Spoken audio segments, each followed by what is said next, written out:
কেন নিয়ম ভাঙা যায় না? কাউকে খুব করে মনে চাইলেও সুখে থাকার তাগিদে নিয়ম ভেঙে কেন তার সাথে আজীবন থেকে যাওয়া যায় না?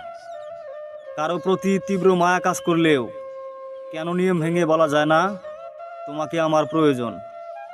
কাউকে জড়িয়ে ধরার প্রচণ্ড ইচ্ছে থাকা সত্ত্বেও কেন নিয়ম ভেঙে তাকে জড়িয়ে ধরা যায় না? কারো জন্য প্রচণ্ড কষ্ট হলেও কেন চোখের কোণে কান্না লুকিয়ে রাখতে হয়? কেন সামনে গিয়ে প্রকাশ করা যায় না? কারো হাত ধরে শেষ নিঃশ্বাস ত্যাগ করার ইচ্ছে থাকলেও কেন ইচ্ছে পূরণ হয় না? কারো জন্য বুকের ভিতর আজীবন ভালোবাসা জমিয়ে রাখলেও নিয়ম ভেঙে প্রকাশ করা যায় না? বৃদ্ধ বয়সে একসাথে থাকবো ইচ্ছে করলেও স্পষ্টভাবে জেনে গেছি নিয়ম ভেঙে থাকা যায় না। কেন কিছু নিষ্ঠুর নিয়মের তিক্ত দায়ভারে ভেতরটা ভেঙে চুরে যায়? নিয়ম কি জীবনের থেকেও বেশি মূল্যবান? কেন নিয়ম ভাঙা যায় না?